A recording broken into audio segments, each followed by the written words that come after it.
Hello dear students, आज हम बात करेंगे microwave spectrum of non rigid rotator. इन्हें हम रियल मॉलिक्यूल लेंगे। अभी तक हमने जो रोटेटर लिया दैट वाज रिजिड रोटेटर, यानी वो हाइपोथेटिकल मॉलिक्यूल एक था जिसमें हमने कंसिडर किया कि दो एटम्स के बीच में जो बॉन्ड रहता है वो हमने किया था कंसिडर कि ये रिजिड है, यानी रोटेशन से ये चेंज नहीं होता। लेकिन आपको मालूम होगा और मैंने कई बार बताया भी आप लोगों को कि ये जो बॉन्ड होता है ना एटम्स के बीच में, ये स्प्रिंग की तरह काम करता है। अगर आप एक स्प्रिंग में दो बॉल्स ऐसे जोड़ देते हैं और बाद में इसको घुमाते हैं, रोटेट करते हैं, तो क्या होगा? रोटेशन करने से इसमें सेंट्रीफ्यूगल फोर्स आ जाता है ना, तो ये जो बॉल्स है ना ये ऐसे दूर चली जाती है, यानी इसमें स्ट्रेचिंग आता है। ये जो ना ये अगर ये स्प्रिंग होगा या अगर रबर बैंड होगा, ये आप रबर बैंड पे दो बॉल्स रखो और बाद में उसको घुमाओ, आप देखो कि इस रबर बैंड में ऐसे स्ट्रेचिंग होगी और ये कभी ऐसा बढ़ जाएगा, कभी वापस ये कंप्रेस होगा। ठीक है, तो यहाँ पे इसका मतलब यहाँ पे जो ना यहाँ पे सेंट्रीफ्यूगल डिस्टॉर्शन आ जाती है। क्लियर? यानी बॉन्ड लेंथ बढ़ जाता है अगर आप इसको घुमाएंगे। राइट? तो मैं आपको एक रियल मॉलिक्यूल देता हूँ। रियल मॉलिक्यूल में लेंगे हम, सपोज एक एग्जाम्पल लेंगे हम हाइड्रोजन फ्लोराइड का। अगर आप इस हाइड्रोजन फ्लोराइड में देखेंगे, जब ये रोटेशनल लेवल 1 में रहता है J1, तो इसका जो वेव नंबर रहता है, वेव नंबर पर सेंटीमीटर में, वो रहता है बराबर 40.96। ठीक है, आपको ये वैल्यूज़ याद करने की ज़रूरत नहीं, ये सिर्फ आपको मैं समझाने के लिए बोल रहा हूँ। ठीक है, जबकि इसका जो B है ना, B यानी रोटेशनल, जिसको आप बोलते हैं कांस्टेंट, ये रोटेशनल क्वांटम नंबर है, ये रोटेशनल कांस्टेंट है। ठीक है, ये होता है 20.48। ठीक, और इसका जो डिस्टेंस है यानी R, ये R यहाँ पे लिखूंगा मैं, R उस टाइम पे रहता है, यानी जो बॉन्ड लेंथ रहता है वो रहता है 0.0931 नैनोमीटर। ठीक है, यानी 0.931 एंगस्ट्रॉम भी बोल सकते हैं आप इसको। ठीक है, लेकिन यही J जब बढ़ जाता है, जब J = 2 आ जाता है, यानी मॉलिक्यूल चला जाता है फर्स्ट एक्साइटेड स्टेट में, यानी रोटेशन लेवल बढ़ जाती है। क्लियर? रोटेशन जब फास्ट होता है तो उस टाइम पे जो वेव नंबर होता है इसका वो 40.85, यानी वेव नंबर यहाँ पे कम हो जाता है। और इसका जो रोटेशनल कांस्टेंट है ये B, ये हो जाता है बराबर 20.43, 48 से 43 आ गया, और R जो डिस्टेंस ये हो जाता है 0.0932 नैनोमीटर। राइट? तो इसका मतलब डिस्टेंस बढ़ जाती है। समझ में आया? और वेव नंबर यहाँ पे कम हो जाता है, इतना याद रखना। इस तरह से ये भी कम हो जाता है। क्लियर? और ये दोनों जो ना वेव नंबर और रोटेशनल, ये जो इसका कांस्टेंट है, rotational constant, these are directly proportional to each other. अब मैं आपको डायरेक्ट एक लेवल बताता हूँ, इस तरह से बढ़ते जाता। अब अगर हम J5 पे जाएंगे, J = 5, वहाँ पे ये 40.08 हो जाता है, ये हो जाता है 20.04, और R हो जाता है 0.0941, यानी 0.941 एंगस्ट्रॉम या 0.0941 नैनोमीटर, यानी बढ़ जाता है ना। देखो यहाँ से यहाँ तक बढ़ गया है। अब इससे क्या हो जाता है, ये बढ़ गया। क्लियर? ये डिस्टेंस बढ़ गया। तो अब आपको मालूम है B जो रहता है, B rotational constant, it is inversely proportional to moment of inertia, ये हमने देखा है। और मोमेंट ऑफ इनर्शिया किसके बराबर रहता है? I रहता है बराबर reduced mass into distance square. Right? जितना डिस्टेंस बढ़ेगा, ये मैं ऐसे बोल सकता हूँ, फिर इसको रखेंगे कांस्टेंट सपोज कुछ देर के लिए, मैं बोलूँगा ऐसे, B जो है it is inversely proportional to R square and inversely proportional to mu this. Right? ये दोनों की इनवर्सली प्रोपोर्शनल है। जबकि जो वेव नंबर रहता है ना, वेव नंबर वो बराबर रहता है BJ × J+1, इसके बराबर रहता है BJ × J+1। ये हमने इससे पहले देखा है। क्लियर? तो इसका मतलब ये दोनों आपस में डायरेक्टली प्रोपोर्शनल है।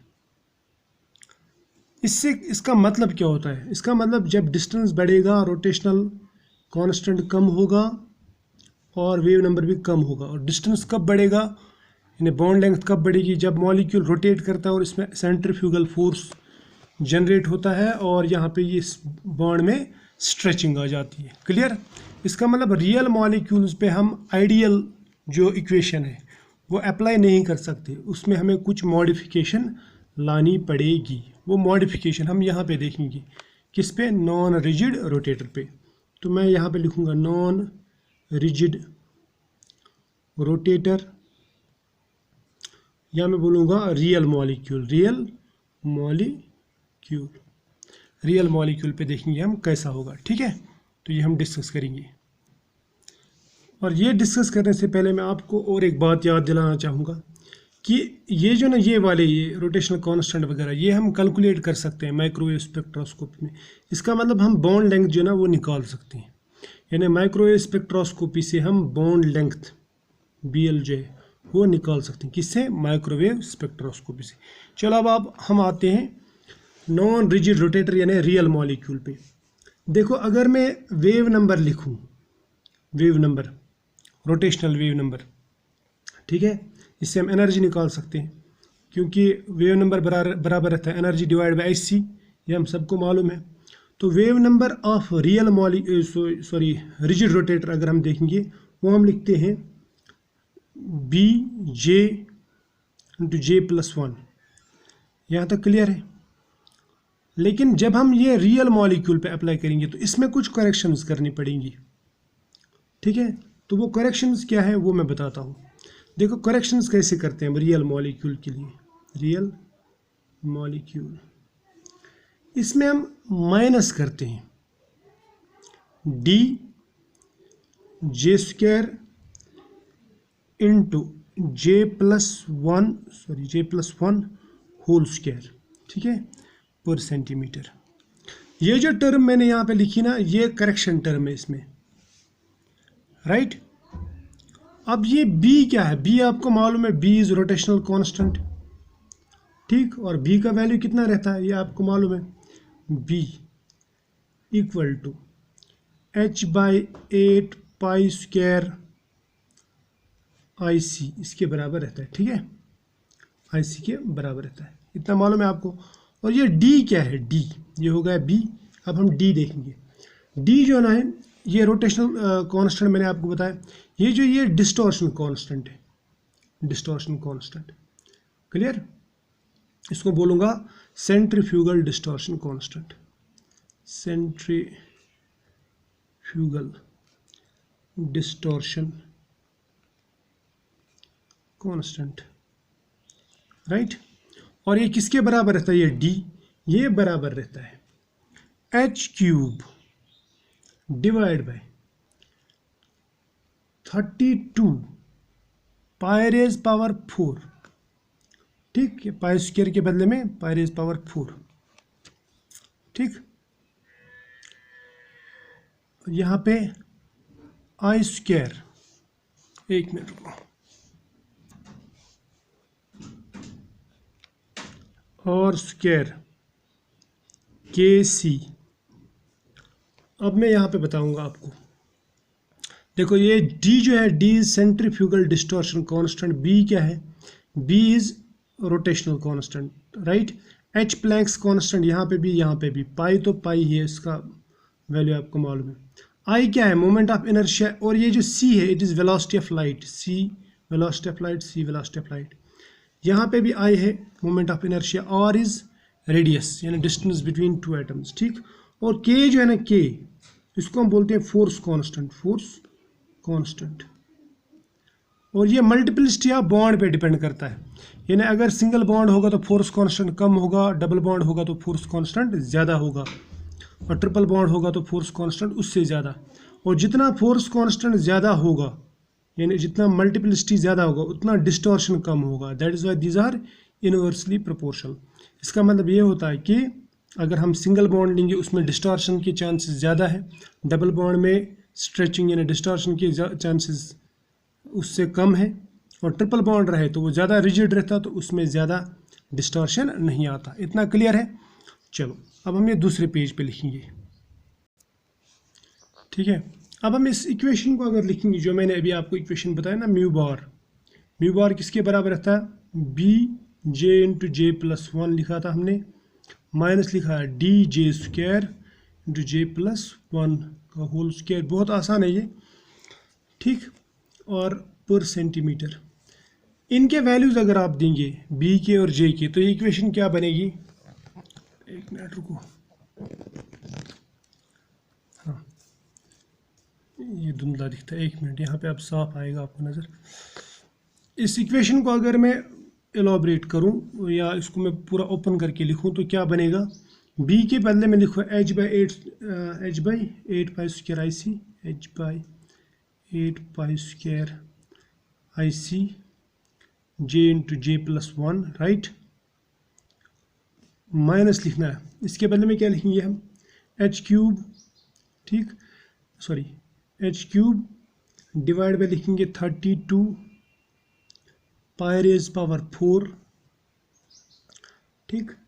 और लिखेंगे हम आई स्क्वायर, राइट, और स्क्वायर के सी इंटू लिखेंगे जे स्क्वायर इंटू जे प्लस वन का होल स्क्वायर, राइट। ये हो गया अपना इक्वेशन पर सेंटीमीटर, ये इक्वेशन बन जाती है, ठीक। ये है म्यू बार के बराबर। ये इक्वेशन आपको शायद याद नहीं रहेगी, तो वो ऊपर वाली जो इक्वेशन है वो आपको याद रखना है, ठीक है। लेकिन आपको याद होना चाहिए कि d जो है it is inversely proportional to k and और, राइट। तो ये हो गया यहाँ तक। फोर्स कांस्टेंट हमने देखा, फोर्स कांस्टेंट का वैल्यू भी है वो बराबर रहता है 4 पाई स्क्वायर ओमेगा स्क्वायर सी स्क्वायर म्यू, तो आपको याद करने की ज़रूरत नहीं है, फिलहाल आप यहाँ तक याद रखो। देखो अब अगर हम चेंज देखेंगे, सपोज चेंज आ रही है ऐसे कि मान लो ये वाइब्रेशन लेवल है J और J से ट्रांजिशन हो रहा है J प्लस वन में चेंज हो रहा है।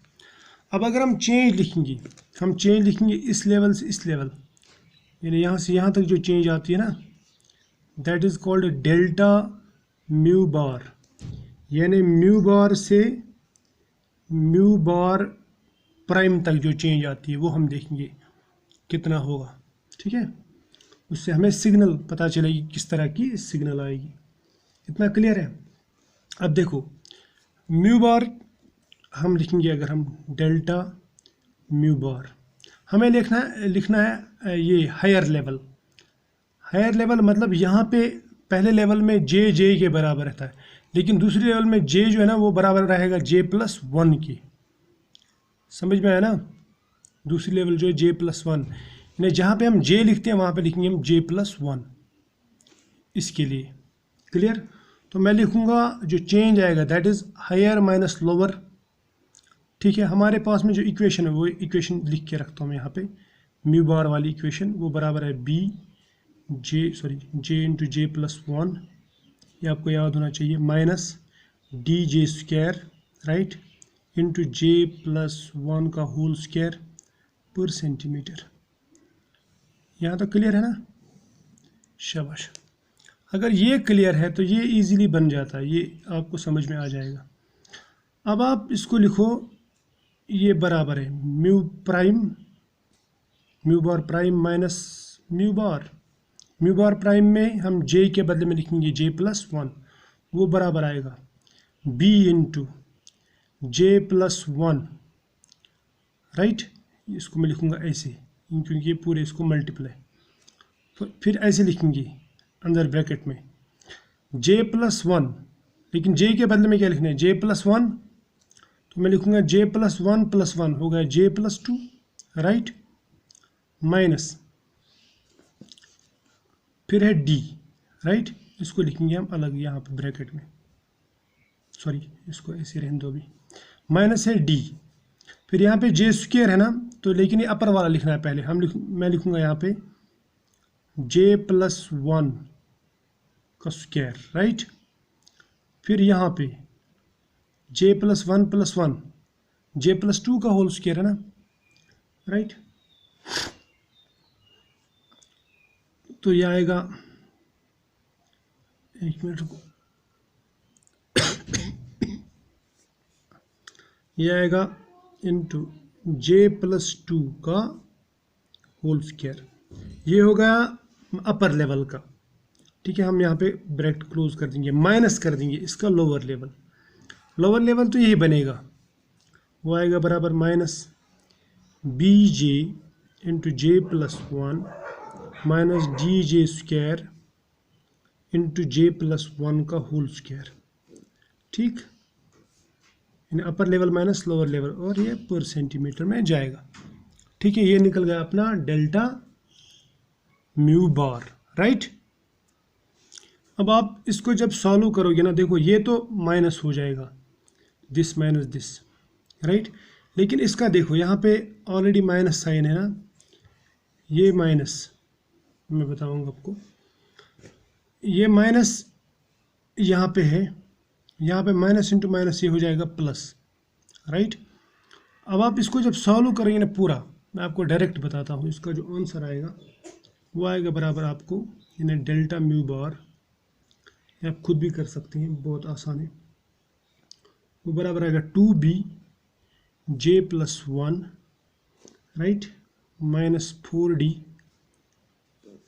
J+1 का होल क्यूब, यह आएगा आपका आंसर, ठीक।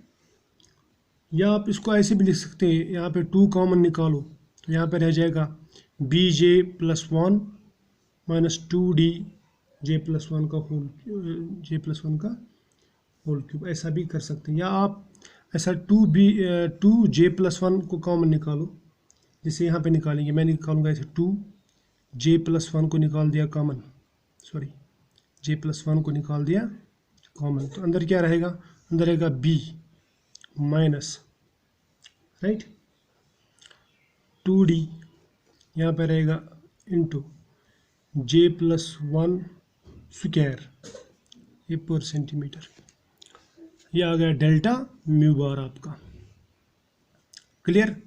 तो इससे ये जो डेल्टा म्यू बार है ना, इससे हमें पता चल जाता है कि जितना हम ऊपर जाएंगे, जितना ऊपर जाएंगे यानी जितना रोटेशंस बढ़ेंगी उतना डिस्टॉर्शन ज़्यादा होंगी, यानी लेंथ बढ़ेगी, जितना लेंथ बढ़ेगी उतना B कम हो जाएगा, ये कम हो जाएगा, अगर ये कम हो गया तो ये भी कम हो जाएगा, क्लियर, समझ में ना। तो हम ये लिख सकते हैं फिर as the value of J increases factor B minus 2D J+1 square decreases, यानी ये डिक्रीज होता है जितना हम ऊपर चले जाते हैं, क्लियर, समझ में आया ना।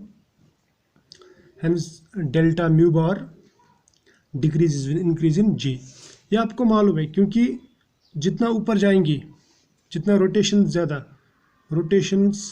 ज़्यादा तो R ज़्यादा तो B कम तो डेल्टा म्यू बार कम, समझ में आना। ये शॉर्टकट में बोलता हूँ मैं आपको थ्योरेटिकल लैंग्वेज में, यानी जिसको आप बोल सकते हैं क्वालिटेटिव लैंग्वेज में, क्वांटिटेटिव लैंग्वेज में नहीं, ठीक है। आई होप यहाँ तक आपको समझ में आया होगा कि नॉन रिजिड रोटेटर में डिस्टेंस चेंज होती है, डिस्टेंस चेंज होने से ये जो डेल्टा म्यू बार है ये भी चेंज होता है, यानी ये सेम नहीं रहता, ये भी डिक्रीज होते रहता है, ठीक है। ये भी चेंज होता है, ये भी सेम नहीं रहता, ये कांस्टेंट नहीं रहता, क्लियर। तो आज इतना ही।